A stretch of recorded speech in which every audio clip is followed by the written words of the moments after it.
জাকারিয়া আলাইহিস সালাতু ওয়াসসালাম তিনিও বানি ইসরাইলের নিকটে নবী হিসেবে প্রেরিত হয়েছিলেন। তিনি ফিলিস্তিন, বর্তমান যে আমরা ফিলিস্তিন চিনি, এই ফিলিস্তিনের বাইতুল মাকদাসেই তিনি বসবাস করতেন। পাশাপাশি তিনি আরেকজন নবী ছিলেন ইয়াহইয়া, যার আলোচনা আমরা পরের এপিসোডে শুনব। তিনি ইয়াহইয়া আলাইহিস সালাতু ওয়াসসালামের বাবা ছিলেন। এবং মারিয়াম আলাইহিস সালাতু ওয়াসসালামের নাম আমরা শুনেছি, জগৎ বিখ্যাত মহিয়সী নারী মারিয়াম আলাইহিস সালাতু ওয়াসসালাম। এই মারিয়াম আলাইহিস সালাতু ওয়াসসালামের আপন খালু ছিলেন জাকারিয়া আলাইহিস সালাতু ওয়াসসালাম। এবং মোট 4টি সূরায় আল্লাহ তাআলা 22টি আয়াতে জাকারিয়া নবীকে নিয়ে তিনি আলোকপাত করেছেন। এবং পেশাগত দিক থেকে জাকারিয়া আলাইহিস সালাতু ওয়াসসালাম একজন কাঠ মিস্ত্রি ছিলেন। তিনি কাঠের কাজ করতেন, কাঠ দিয়ে বাড়িঘর তৈরি করতেন। এই অভিজ্ঞতা আল্লাহ তাকে দিয়েছিলেন। আমরা পড়ি সুবহানাল্লাহ। যেমন রাসূল সাল্লাল্লাহু আলাইহি ওয়াসাল্লাম এ ব্যাপারে স্পষ্ট সুনানে ইবনে মাজাতে এসেছে, হাদিস সহিহ। আল্লাহ নবী বলেছেন যে কানা জাকারিয়া আলাইহিস সালাতু ওয়াসসালাম নাজ্জারন, নিশ্চয়ই জাকারিয়া আলাইহিস সালাতু ওয়াসসালাম একজন কাঠ মিস্ত্রি ছিলেন। তো এই পর্যন্ত আমরা জানি। তো জাকারিয়া আলাইহিস সালাতু ওয়াসসালাম মরিয়ম আলাইহিস সালাতু ওয়াসসালামকে কিন্তু দেখাশোনা করতেন আপন খালু হিসেবে। এটা আমরা জেনেছি, হয়তো বা অনেক আলোচকের মুখেও আপনারা শুনেছেন যে মারিয়াম আলাইহিস সালাতু ওয়াসসালাম তিনি বাইতুল মাকদাসের খেদমত করতেন, মসজিদে আকসার, এবং তার সমস্ত ভরণ পোষণ, তার খাওয়া দাওয়ার দায়িত্ব নিয়েছিলেন তার আপন খালু জাকারিয়া আলাইহিস সালাতু ওয়াসসালাম। তো তিনি তাকে যে লালন পালন করতেন, এবং তাকে লালন পালন যে একটা ঘটনা, কিভাবে জাকারিয়া আলাইহিস সালাতু ওয়াসসালাম তার ভাগ্নি মারিয়ামকে লালন পালন করতে গেলেন, এ প্রসঙ্গে একটা ঘটনা আছে। এবং মারিয়াম আলাইহিস সালাতু ওয়াসসালামের পিতার নাম ছিল কিন্তু ইমরান, অর্থাৎ এই ইমরানের পরিবারের নামেও আল্লাহ তাআলা কোরআনে একটা সূরা দিয়েছেন। সূরাটির নাম হচ্ছে সূরাতু আলে ইমরান। এই ইমরান আলাইহিস সালাতু ওয়াসসালাম তিনি ছিলেন মারিয়াম আলাইহিস সালাতু ওয়াসসালামের বাবার নাম, অর্থাৎ তার পিতার নাম ছিল ইমরান। বানি ইসরাইলের বড় একজন পাদ্রী ছিলেন তিনি, এবং ইহুদি ধর্মের বড় একজন পণ্ডিত ছিলেন তার পিতা। তো ইমরানের স্ত্রীর নাম ছিল হান্না। এই ইমরানের স্ত্রী যে হান্না ছিল, ইনি যখন তার পরিবারের কোনো সদস্য ছিল না, যখন তার পেটে কোনো সন্তান ছিল না, তখন তিনি আল্লাহর কাছে দোয়া করেছিলেন যে আল্লাহ, আমার পেটে যদি কোনো সন্তান আপনি দেন, তাহলে এই সন্তানটিকে আমি মসজিদে আকসার খেদমতের জন্য একবারে নির্বাসিত করে দেব, আল্লাহর অস্তে আমি তাকে ছেড়ে দেব মসজিদের খেদমত করার জন্য। এই দোয়া করেছিলেন তার মা হান্না, এবং তার যে বাবা ছিল ইমরান। তাদের ইমরান এবং হান্না এই দুইজনের সংস্পর্শে মিলনেই জন্ম নিয়েছিল এই মহিয়সী নারী মারিয়াম আলাইহিস সালাতু ওয়াসসালাম। এবং যখন এই ইমরানের স্ত্রী হান্না সন্তান প্রসব করলেন, তখন সন্তানটা কিন্তু ছেলে হলো না, সন্তানটি হলো মেয়ে সন্তান। সেই সন্তানটির নামই হলো স্বয়ং আল্লাহ তাআলা তার নামটা রেখে দিয়েছেন মারিয়াম করে, বলেন সুবহানাল্লাহ। তার নামটা স্বয়ং আল্লাহই রেখেছেন। এবং তিনি যখন সন্তান প্রসব করলেন, এই ইমরানের স্ত্রী হান্না সন্তান প্রসব করার পরে তিনি দেখলেন যে সন্তানটি মেয়ে সন্তান। তখন তিনি আল্লাহকে বললেন যে আল্লাহ, আমি তো মেয়ে সন্তান জন্ম দিয়েছি, আমার তো ইচ্ছা পূরণ হবে না। তখন আল্লাহ তাআলা বলেছেন যে আমি তোমাকে মেয়ে সন্তান দিয়েছি, এটা আমি ভালো করেই জানি, মনে রেখো তোমার পুরুষ সন্তানটাও এই একটা মেয়ে সন্তানের সমতুল্য হবে না। সুবহানাল্লাহ। লাইসা যাকারু কাল উনসা, এই মেয়েটার মতো তোমার একটা ছেলে সন্তান হলো, এটা হতো না। এটা আল্লাহ তাআলা সূরা আলে ইমরানেই খুব চমৎকার করে আল্লাহ তাআলা এই ঘটনাটা তুলে নিয়ে এসেছেন। আমরা একটু সেখান থেকে 2 মিনিট শুনে আসি। আল্লাহ তাআলা বলেছেন, إذ قالت امرأة عمران ربي إني نظرت لك ما في بطني। আল্লাহ তাআলা বললেন, যখন ইমরানের স্ত্রী হান্না আল্লাহর কাছে নজর করলো, মান্নত করলো, আল্লাহকে বলল, আল্লাহ আমার পেটে যা আছে আমার পেটের ভেতর থেকে যেই সন্তান বের হবে এই সন্তানটা আমি আপনার নামে নজর করলাম, মান্নত মানলাম, সেটা কি করব? মুহাররারান, তার মানে তাকে স্বাধীন করে দেব তোমার ঘর খেদমতের জন্য। ফাতাকাব্বাল মিন্নি, আল্লাহ আমার পেট থেকে যে সন্তান আসবে সেটা তুমি কবুল করে নাও। ইন্নাকা আনতাস সামিউল আলিম, আল্লাহ তুমি তো সর্বশ্রোতা সর্বজ্ঞাত, তুমি সব জানো সব শোনো।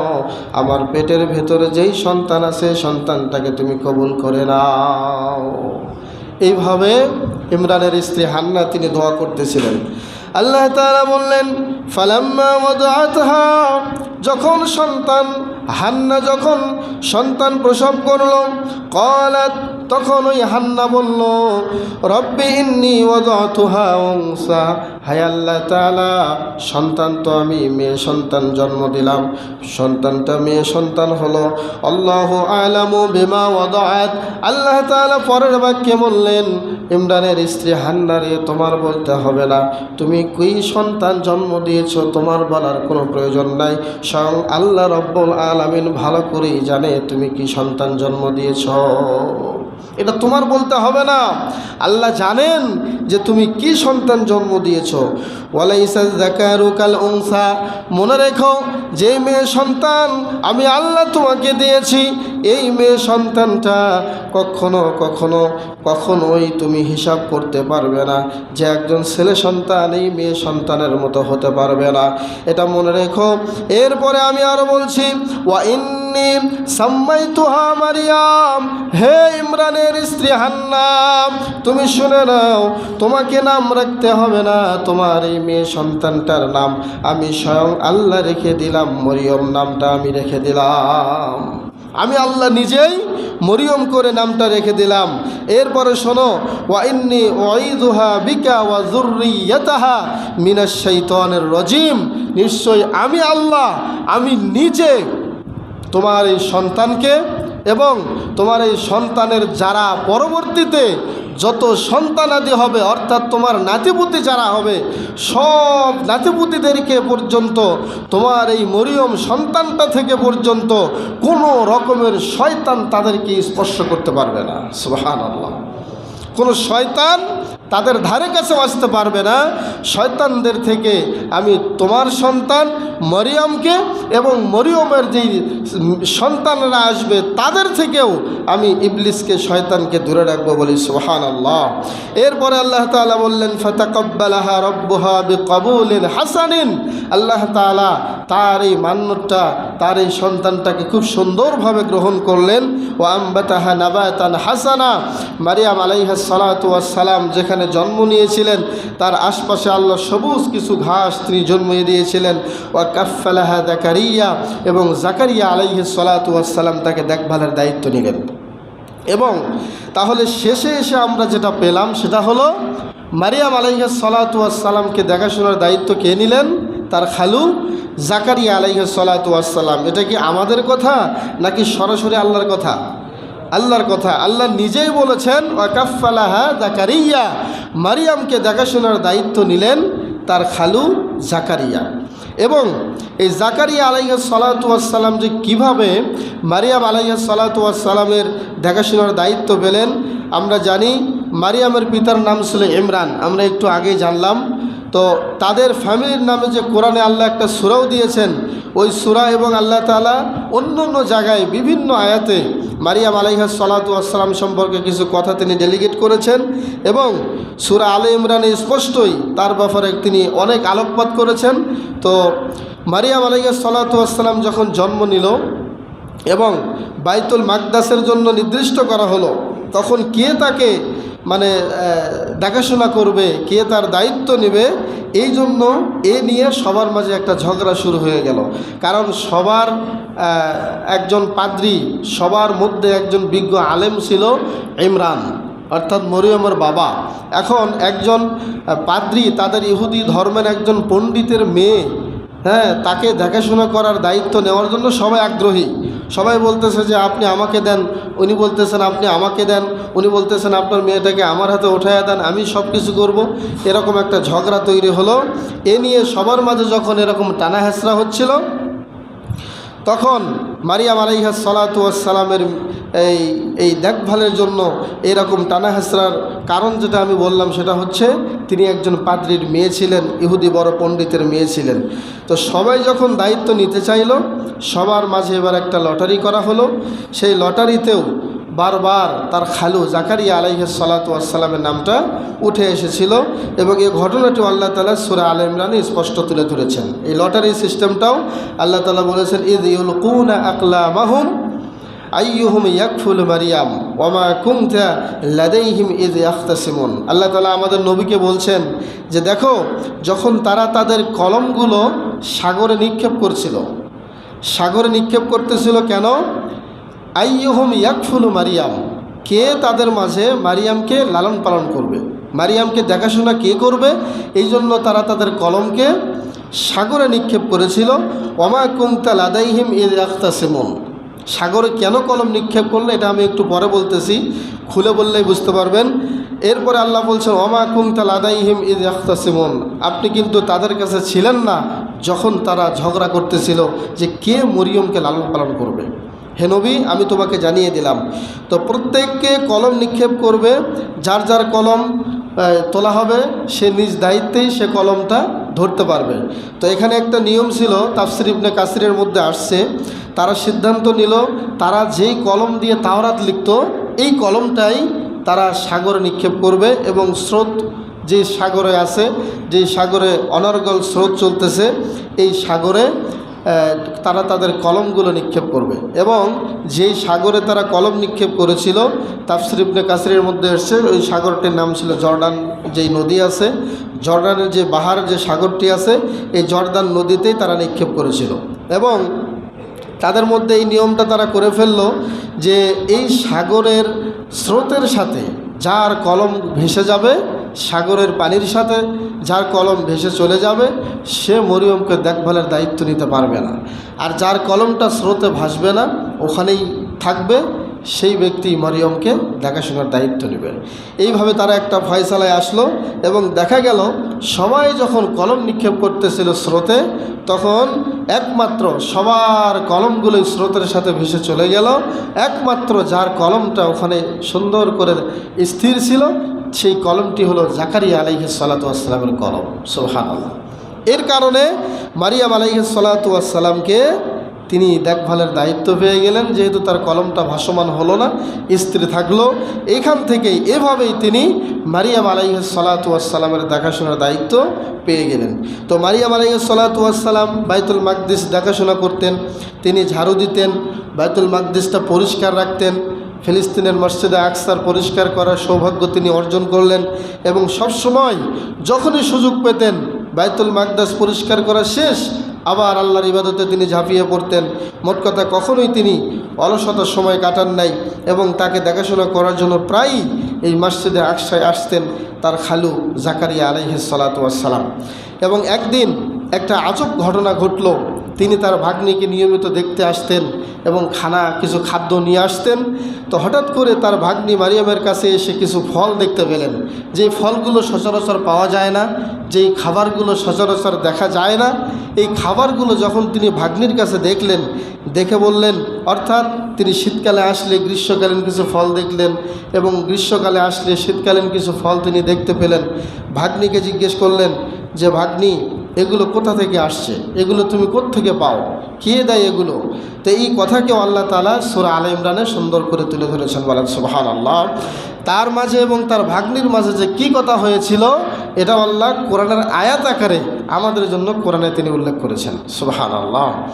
সেটা হলো আল্লাহ তাআলা বললেন, কুল্লামা দাখালা আলাইহা যাকারিয়াল মিহরাব ওয়াজাদা ইনদাহা রিজকা। আল্লাহ রাব্বুল আলামিন বললেন, যখন জাকারিয়া আলাইহিস সালাতু ওয়াস সালাম মেহরাবে যখন প্রবেশ করলেন, তার সেই ভাগ্নি মারিয়াম আলাইহিস সালাতু ওয়াস সালামের কাছে তিনি সেখানে গিয়ে কিছু খাবার দেখতে পেলেন।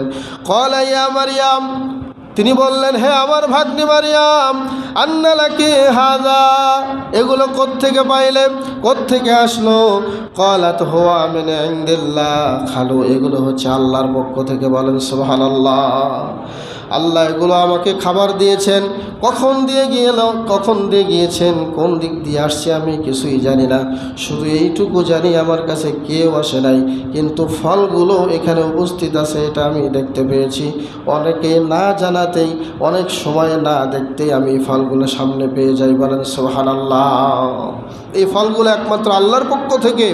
তখন তিনি বললেন, ইন্নাল্লাহা ইয়ারযুকু মান ইয়াশাউ বিগাইরি হিসাব, নিশ্চয় আল্লাহ যাকে ইচ্ছা তাকে বিনা হিসাবে রিজিক দিতে পারেন। সুবহানাল্লাহ। এই জাকারিয়া আলাইহিস সালাতু ওয়াস সালাম এই অবস্থা দেখে তিনি অবাক হয়ে গেলেন। তিনি আশ্চর্য হলেন যে এরকম একটা অপ্রয়োজনীয় অর্থাৎ অমৌসুমি খাবার আমার ভাগ্নি পাচ্ছে, এটা তো একটা আশ্চর্যের বিষয়। এগুলো তো সহজ কোনো বিষয় নয়, এটা তো আজীব একটা ব্যাপার। তো আমরা জানি যে তখনও জাকারিয়া আলাইহিস সালাতু ওয়াস সালামের কোনো সন্তান ছিল না, একমাত্র তিনি ছিলেন এবং তার স্ত্রী ছিলেন, পাশাপাশি তার একটা ভাগ্নিকে তিনি দেখাশোনা করতেন।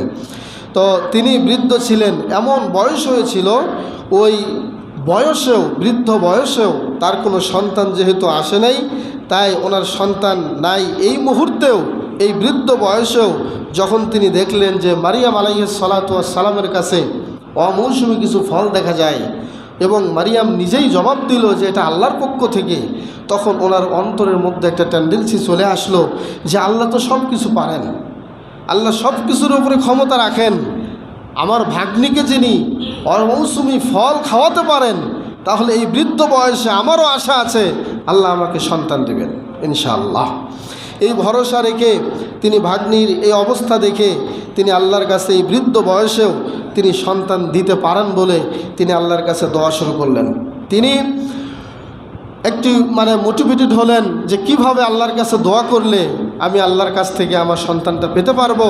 এইভাবে তিনি বিভিন্নভাবে ইচ্ছা পোষণ করলেন এবং আল্লাহর কাছে তিনি কিভাবে চাইবেন তিনি যেন আল্লাহর কাছ থেকে একটা সন্তান পান, এই জন্য তিনি প্রাথমিক পর্যায়ে একটা দোয়া করলেন। সেই দোয়াটা আল্লাহ পাক কোরআনে উল্লেখ করেছেন। দোয়াটা হলো, রব্বি হাবলি মিন লাদুনকা যুররিয়াতান তাইয়্যিবা, হে আল্লাহ আপনার পক্ষ থেকে আমাকে একটা পবিত্র সন্তান দান করেন। অপবিত্র সন্তানের কথা কিন্তু উনি বললেন না, ওনার মুখের ভাষাটা দেখেন, উনি বলছেন যে আল্লাহ আপনার পক্ষ থেকে আমাকে একটা পবিত্র সন্তান দেন। সুবহানাল্লাহ। পবিত্র সন্তান। এখন আমি আপনাদেরকে প্রশ্ন করি, সন্তান জন্ম নেওয়ার সময় কোনো সন্তান কি অপবিত্র হয়ে আসে? আসে না। সব সন্তানই মাসুম, নিষ্পাপ হয়ে আসে। কোনো সন্তান জন্ম নেওয়ার সময় তার আমল নামায় এক চুল পরিমাণ, সরিষার দানা পরিমাণ কোনো গুনাহ থাকে না, একদম পুত পবিত্র হয়ে দুনিয়াতে আসে। কিন্তু উনি কেন পবিত্র সন্তানের কথা বললেন? তাফসীর ইবনে কাসির খুললেই পাবেন, এই পবিত্র সন্তান চাওয়ার মানে হলো এই সন্তানটা দুনিয়াতে আসার পরে যেন কোনো শয়তান তাকে অপবিত্র করতে না পারে। যখন দুনিয়াতে আসবে পবিত্র অবস্থায়, আজীবন যেন তার সন্তানটা পবিত্র থাকে, এইভাবে তিনি আল্লাহর কাছে দোয়া করতেছিলেন।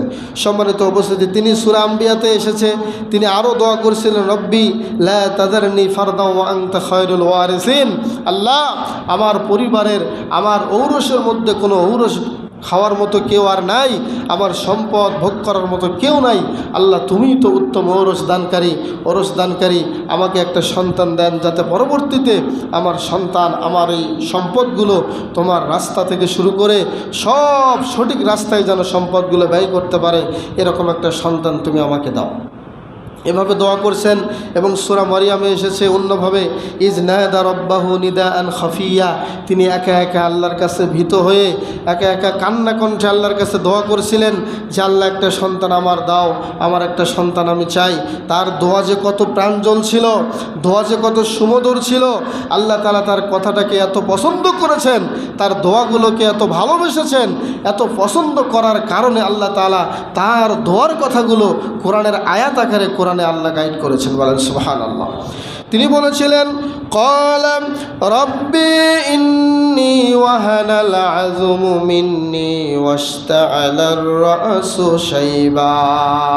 হায় আল্লাহ তাআলা, আমি তো দেখতেছি আমি বৃদ্ধ হয়ে গিয়েছি, মাথার চুলগুলো আমার পেকে গিয়েছে। শুধু তাই নয়, ওয়াহানাল আযমু মিন্নী, আমার যে হাড়গুলো আছে, হাড্ডিগুলো আছে, সব দুর্বল হয়ে গিয়েছে। আমি বৃদ্ধ হয়ে গিয়েছি, আমার বয়স হয়ে গিয়েছে, এটাও সত্য। আমার হাড় হাড্ডি দুর্বল হয়েছে, এটাও সত্য। আমার মাথার চুলগুলো পেকে গিয়েছে, এটাও সত্য। কিন্তু একটা আশা তো আমার আছে, ওয়ালাম আকুম বিদুআইকা রব্বি শাকিয়া। আল্লাহ, তোমার কাছে দোয়া করে আমি কোনোদিন নিরাশ হই নাই, এই আশাটুকু আমার আছে। অতএব আমি তোমার কাছে দোয়া করে নিরাশ হতে চাই না। সন্তান আপনি আমাকে দেবেন, এই আশা আমার আছে। দেখেছেন একজন নবীর আশা আল্লাহর কাছে কেমন, যে আল্লাহ আমি বৃদ্ধ হয়েছি, আমার চুল পেকে গিয়েছে এবং আমার হাড় হাড্ডি সব দুর্বল হয়ে গিয়েছে, তাও জানি, কিন্তু আমার একটা আশা, আপনার কাছে আমি চেয়ে কোনো দিন নিরাশ হই নাই। সুবহানাল্লাহ বললেন না? আপনার কাছে চাইলে আপনি দিবেন, এই ভরসা, এই আশা আমার আছে।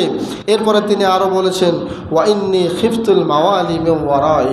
আল্লাহ, আমার পরে এই নবুয়তের দায়িত্ব কে পালন করবে, এই জন্য আমি ভয় করতেছি, আমার প্রতিনিধিত্বর ভয় করতেছি। আমার প্রতিনিধিত্ব করার মতো একটা সন্তান আমার দরকার। আমি যে দায়িত্ব পালন করে যাচ্ছি, এই দায়িত্ব যেন আমার সন্তান পালন করতে পারে। ওয়াকানাত ইমরাআতি আকিরা, আর এটাও আমি জানি যে আমার স্ত্রী একজন বন্ধ্যা, আমার স্ত্রীর কোনো সন্তান হবে না, এটাও আমি জানি। এরপরে ফাহাবলি মিন লাদুনকা ওয়ালিয়্যা, আল্লাহ আপনার পক্ষ থেকে একজন অভিভাবক, একজন প্রতিনিধিত্ব আপনি আমাকে দান করবেন।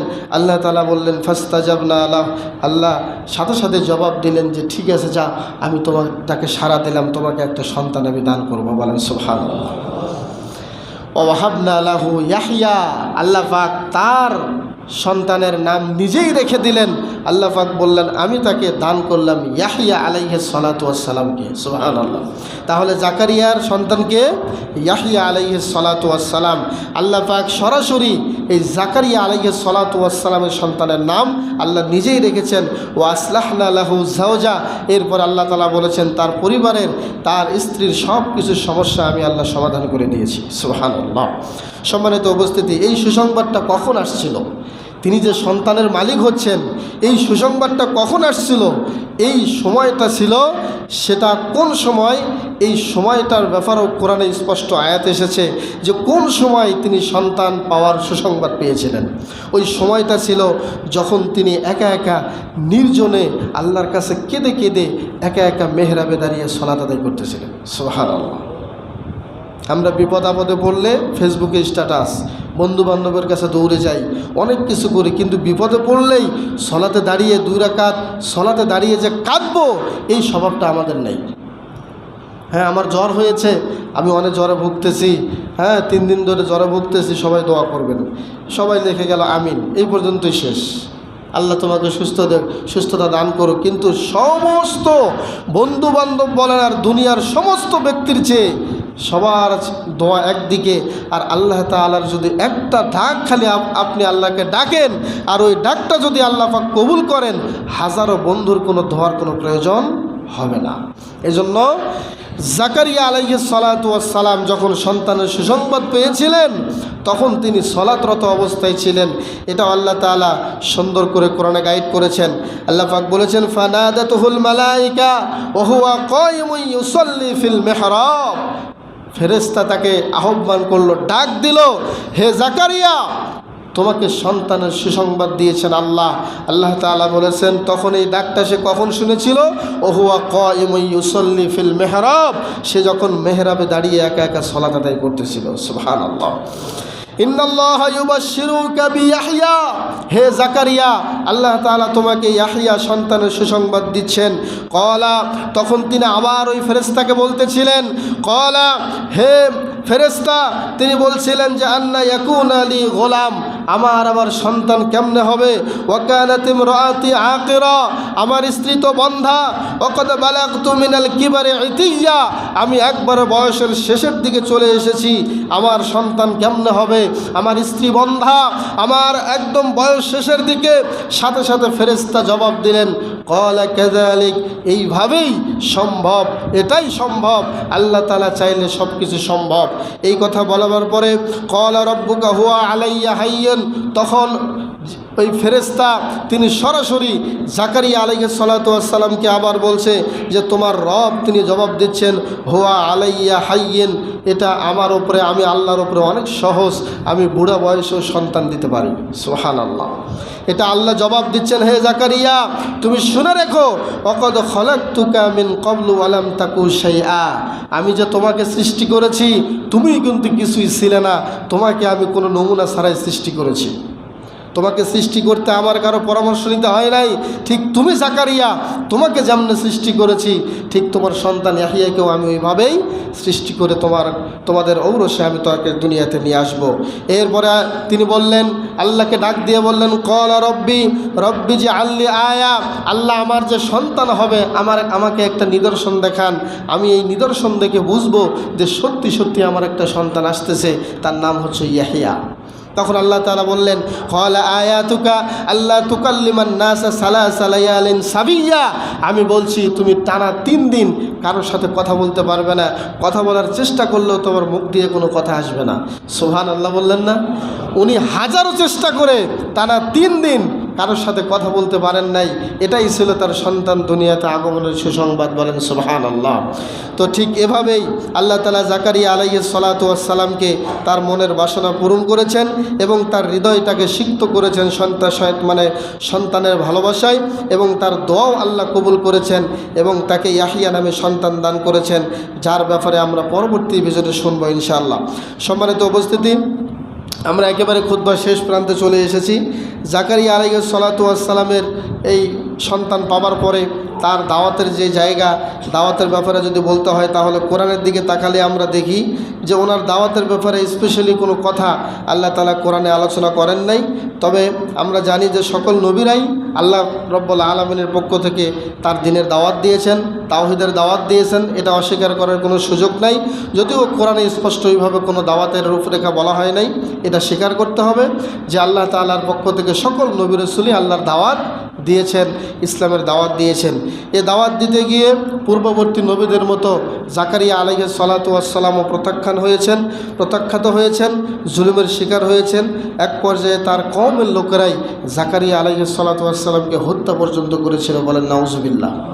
তার কওমের লোকেরা, এবং বনী ইসরাইলের একটা কুস্বভাব ছিল, স্বভাব একটা খারাপ ছিল, সেটা হলো তাদের নিজেদের ভাই ব্রাদার থেকে শুরু করে নবী রসুলদেরকে পর্যন্ত তারা হত্যা করতে উদ্যত হয়েছে এবং হত্যাও করেছে।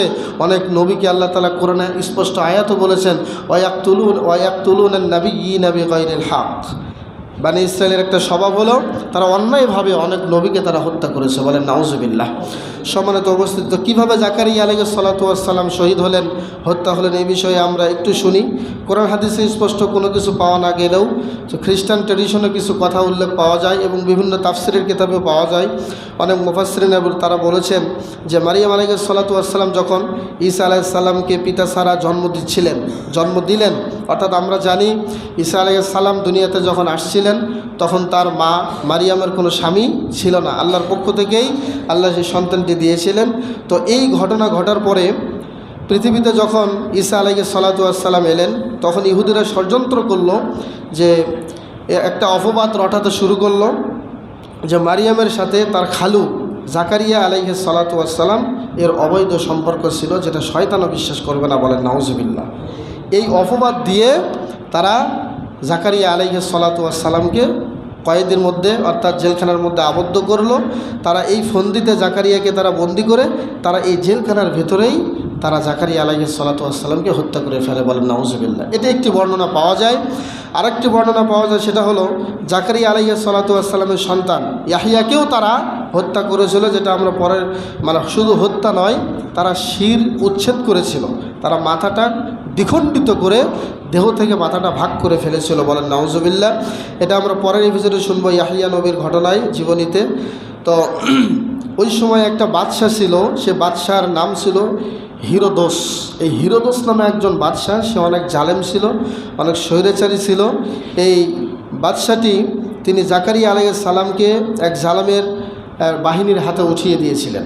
তারা একটা গ্রুপ ছিল, একটা বাহিনী ছিল এই হিরোদোস বাদশার। তারা মানুষকে শুধু খুন করে বেড়াতো, মানুষকে শুধু হত্যা করে বেড়াতো, এটাই তাদের একটা গ্রুপ ছিল, বাহিনী ছিল। তো এই সময় জাকারিয়া আলাইহিস সালাতু ওয়াস সালামকে যখন তারা ধাওয়া করেছিল, তারা ধাওয়া করতে গিয়ে এক পর্যায়ে তিনি জাকারিয়া আলাইহিস সালাতু ওয়াস সালাম একটা গাছের আড়ালে লুকিয়েছিলেন। তো যখন গাছের আড়ালে লুকাচ্ছিলেন, তখন গাছটা দুই ফাঁক হয়ে গিয়েছিল। ফাঁক হয়ে যাওয়ার কারণে এই গাছের ভেতরে জাকারিয়া আলাইহিস সালাতু ওয়াস সালামকে গাছটা সেভ করেছিল।